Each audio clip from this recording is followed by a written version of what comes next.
Assalamualaikum warahmatullahi wabarakatuh. Sahabat beriman. Dikisahkan ada seorang pemuda bernama Syekh Muhammad Ibnu Humair, yaitu seorang wali Allah yang umara. Suatu hari, Syekh Ibnu Humair sedang berburu di hutan kemudian bertemu seekor ular yang membujuk Syekh Muhammad Ibnu Humair agar menolongnya. Syekh Ibnu Humair pun tidak mengetahui bahwa ular tersebut adalah iblis yang sedang menyamar. Ular tersebut pun berkata, "Wahai Muhammad Ibnu Humair, selamatkanlah aku, niscaya engkau akan diselamatkan oleh Allah." Pinta ular itu. "Menyelamatkanmu dari siapa?" tanya Syekh Muhammad bin Humair.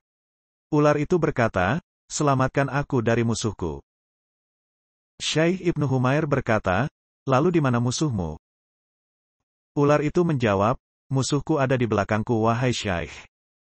Lalu Syekh Ibnu Humair bertanya, "Dari golongan umat siapakah engkau wahai ular?" Maka ular itu menjawab, "Aku dari golongan umat Muhammad." Lalu Syekh Muhammad bin Humair membuka sorbannya, dan menyuruh si ular supaya segera bersembunyi. Tapi ular itu justru tidak mau dan berkata, "Tetap saja Syekh, musuhku akan tetap melihatku dan memangsaku." Lalu Syekh Ibnu Humair bertanya, "Lalu apakah yang bisa diriku perbuat untukmu?" Maka ular itu menjawab, "Jika kau benar-benar ingin membantuku, maka bukalah mulutmu dan izinkan aku masuk untuk bersembunyi di dalamnya." Mendengar itu, Syekh Ibnu Humair berkata, "Tidak, aku takut engkau membunuhku." Lalu ular itu pun meyakinkan dengan berkata, "Demi Allah aku tidak akan membunuhmu." Akhirnya Syekh Muhammad Ibnu Humair membuka mulutnya dan mengizinkan ular itu masuk ke dalamnya. Lalu setelah beberapa saat datanglah seseorang kepada Syekh Ibnu Humair dan bertanya, "Apakah engkau melihat seekor ular wahai Syekh?" Maka Syekh Ibnu Humair berbohong demi untuk melindungi ular tersebut, dan menjawab tidak.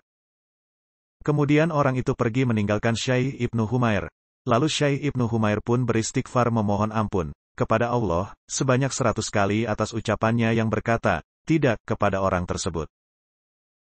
Setelah itu Syekh Ibnu Humair mengeluarkan kepala ular itu dan berkata, "Musuhmu telah pergi dan sekarang tiada siapapun di sini. Jika engkau ingin keluar maka keluarlah sekarang."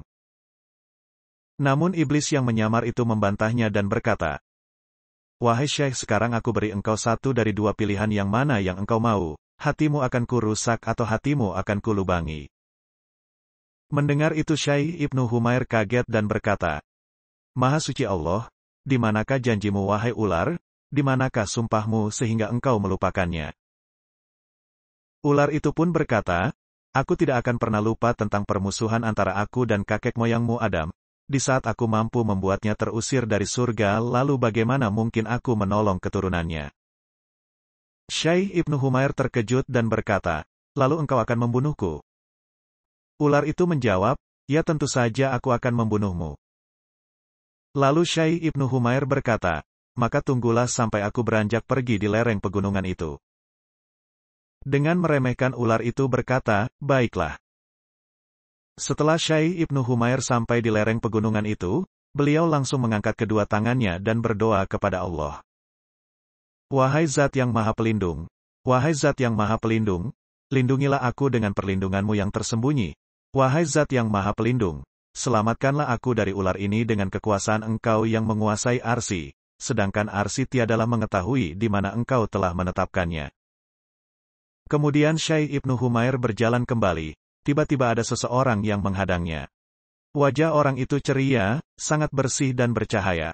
Orang itu memberi salam dan berkata kepada Syekh Ibnu Humair, "Semoga keselamatan diberikan kepadamu." Maka Syekh Ibnu Humair pun menjawabnya dengan berkata, "Semoga keselamatan diberikan juga kepadamu wahai saudaraku." Kemudian orang itu berkata, "Wahai Syekh, aku lihat wajahmu pucat, kenapa demikian?" Syekh Ibnu Humair menjawab, "Karena musuhku telah menzalimiku."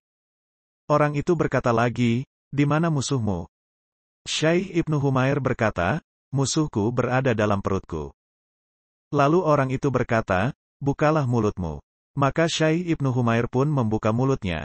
Lalu orang itu meletakkan daun, seperti daun zaitun yang hijau ke dalam mulut Syekh Ibnu Humair. Kemudian orang itu berkata, "Kunyahlah dan telanlah."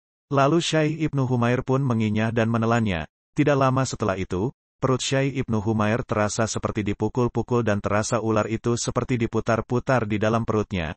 Lalu tak lama kemudian ular itu pun terlempar keluar dalam keadaan terpotong-potong. Melihat itu Syekh Ibnu Humair pun bertanya kepada orang itu. Wahai saudaraku, siapakah kamu? Aku telah diberi anugerah oleh Allah melalui kamu. Kemudian orang itu berkata, apakah kamu tidak mengetahui aku?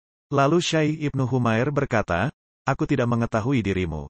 Kemudian orang itu berkata, sesungguhnya ketika terjadi peristiwa antara kamu dan ular itu, lalu kamu berdoa dengan doa yang tadi kamu baca, maka para malaikat di 7 langit merayu kepada Allah Azza wa Jalla. Kemudian Allah Subhanahu wa Ta'ala berfirman, demi kemuliaan dan keagunganku, aku akan menolong hambaku yang dibinasakan ular. Lalu Allah memerintahkan kepadaku agar datang kepadamu dan akulah yang disebut dengan Al-Ma'ruf. Aku tinggal di langit keempat. Allah Subhanahu wa Ta'ala berfirman kepadaku, berangkatlah engkau ke surga dan ambillah daun yang hijau di sana lalu temuilah hambaku itu Muhammad Ibnu Humair. Lalu orang itu berkata lagi, wahai Muhammad Ibnu Humair, berbuatlah kamu yang ma'ruf. Baik, sesungguhnya kebaikan itu menjaga dari serangan-serangan jahat dan jika kebaikan itu tidak disia-siakan oleh orang-orang yang tidak diberi kebaikan, maka kebaikan tidak akan disia-siakan oleh Allah Subhanahu wa Ta'ala. Itulah kisah Syekh Muhammad Ibnu Humair. Semoga dengan kisah ini, kita senantiasa selalu menjadi hamba yang disayangi Allah Subhanahu wa Ta'ala. Amin.